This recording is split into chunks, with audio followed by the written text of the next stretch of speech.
non più tra i farfalloni amoroso.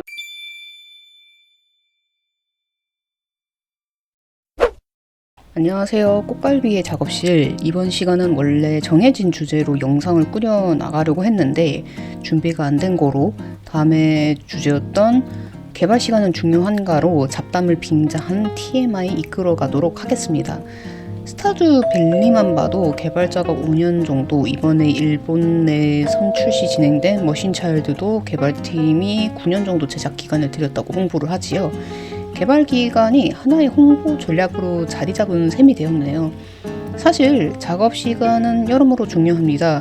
게임의 구조를 나눠보면 스크립트, 그래픽, BGM, 시나리오 등등으로 구분해 볼 수 있는데 그 모든 걸 구성하는 요소는 제작자의 피와 살 그리고 시간이거든요.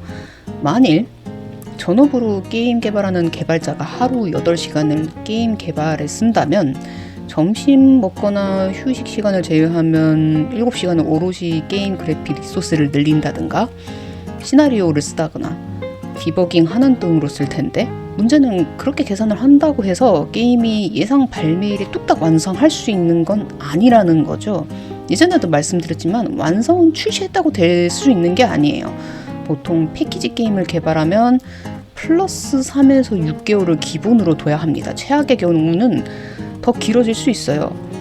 개발이 완성되는 시기가 늦어지는 이유는 제각기 다르죠. 어떤 분은 번아웃이 와서 당분간 작업을 잊어버리느라, 어떤 분은 디버깅 때문에 미치고 팔짝 뛰느라, 어떤 분은 게임 개발에 뭔가 법적인 문제가 발생했다거나. 저도 지금 게임을 개발하기 위해 육성 시뮬레이션 아센프테 프로토타입을 원래라면 이번 달로 두고 작업을 해왔는데 문제는 1월부터 골골하고 2월은 거의 컨디션 난조로 이불을 붙잡고 침대와 힘겨운 사투를 하고 있었거든요. 겨우 정신을 차리고 보니 어느새 3월, 결국 프로토타입 완성은 다음 달인 4월 중순으로 미뤄졌네요. 사실 오늘의 영상 주제는 게임의 프로토타입에 대해서 소개하는 영상으로 다룰 예정이었습니다만 4주 뒤로 미뤄진 셈이군요. 그러나 게임을 개발한 지 언 10년 10년이라니 벌써부터 징그럽네요. 강산이 바뀌는 시간 동안 저는 게임 개발을 소녀 육성 기록 시리즈 2개, 비록 작년 말쯤에 출시 취소를 하긴 했지만 백야 괴이록이라든지 이번 연도 안으로 아시안푸테 무료판 내놓은 뒤에 내년 초에 유료판 출시를 둔다면 4번째 게임까지 완성한 셈이네요. 각 개발 기간을 살펴보면 소녀육성 기록 베이직은 1년 반 정도, 소녀육성 기록 격동의 시대는 2년 반, 백야 괴이록은 1년 2개월 정도네요. 공통점이면 본업에 재직 중인 상태에서 붙잡고 게임 개발을 했다는 점이죠. 중간중간 백수였던 시간도 있었는데 굳이 말하자면 그때보다 일을 병행하면서 게임을 제작했던 때가 많군요. 하루에 못해도 4시간, 길면 6시간 정도 투자해서 밥 먹으면서 개발, 자기 전까지 그림 그리고 스크립트 털었던 시간이 생각나요. 지금도 그러고 있지만 좀 더 여유롭게 하고 있는 편이죠. 그러던 중 스스로에게 질문이 주어졌습니다. 개발 시간이 중요하긴 하나? 게임 개발 시간으로 게임 홍보에 어필할 수 있는 요소가 되는 만큼 개발 시간은 정말 중요하죠. 그러나 중요하다고 답하는 순간 다음에 질문이 오갑니다. 화장실 갔다가 커피 마신다고 주방 갔다가 간식 찾는다고 냉장고 뒤지다가 쇼츠 보다가 다시 작업하는 그런 경우도 잦을 텐데요. 왜 그렇게 자세히 아냐고요?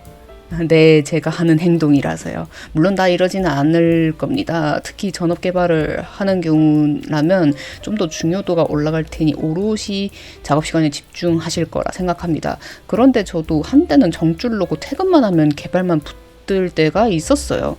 소년성 기록 격동의 시대를 개발할 적에는 밥그릇을 책상에 두고 하다못해 디버깅을 머리로 굴리거나 그림 퀄리티에 전전긍긍했단 말이죠.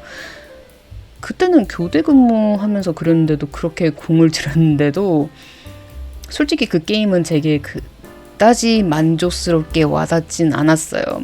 육성 방식도 프린세스 메이커에서 벗어나지 못했다는 아쉬움도 있지만 작화도 몇 번이나 갈아엎고 스크립트도 너무 에러가 많은 데다 텍스트량도 장난 아니었거든요. 그러다 보니 이런 의문이 자연스럽게 들더라고요. 사실 정해진 할당량을 완성시키기만 하면 되는데 나를 스스로 혹사시키는 게 아닌가. 게임이 부족하다고 여기는 만큼 채우려고 노력했습니다. 시스템 및 기능의 추가, 시나리오 증량, 그래픽 개선, 거기에 플러스 버그 디버깅도 했지만 출시한 뒤에도 2개월 이상은 쉴 수가 없었어요. 계속된 디버깅, 고쳐야 할 시나리오라든지 머리가 아프더라고요.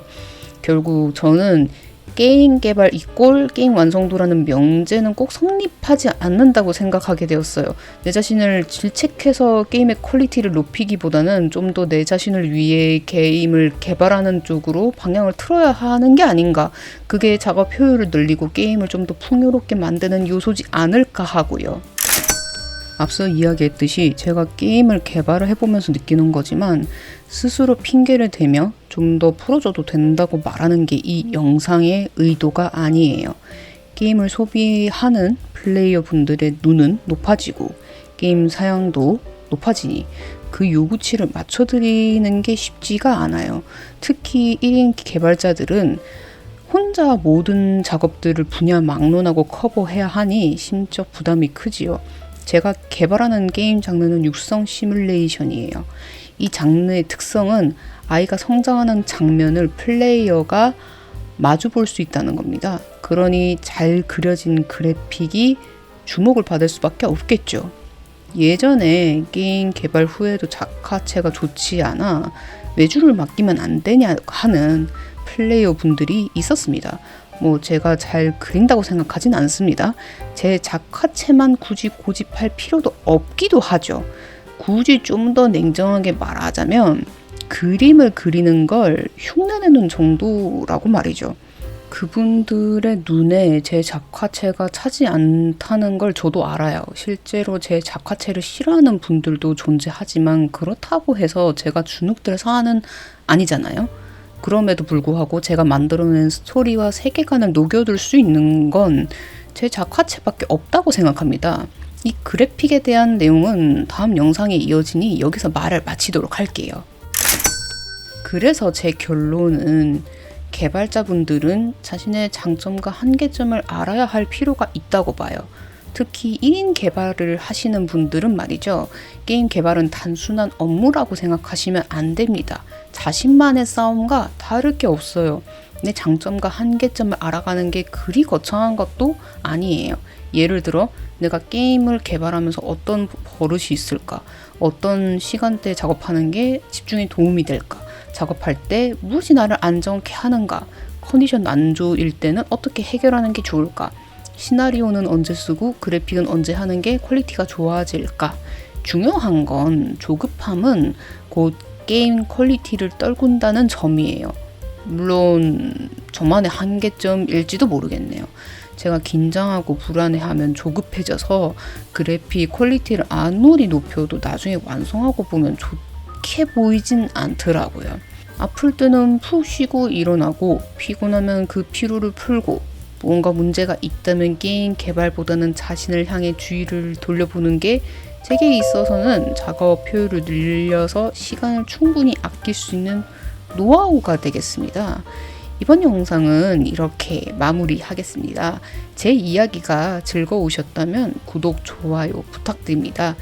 게임을 개발하거나 개발을 원하거나 이 영상을 봐주시는 분들 모두 하루하루 편안하게 보내시길 응원해봅니다. 이상 꽃갈비의 작업실이었습니다.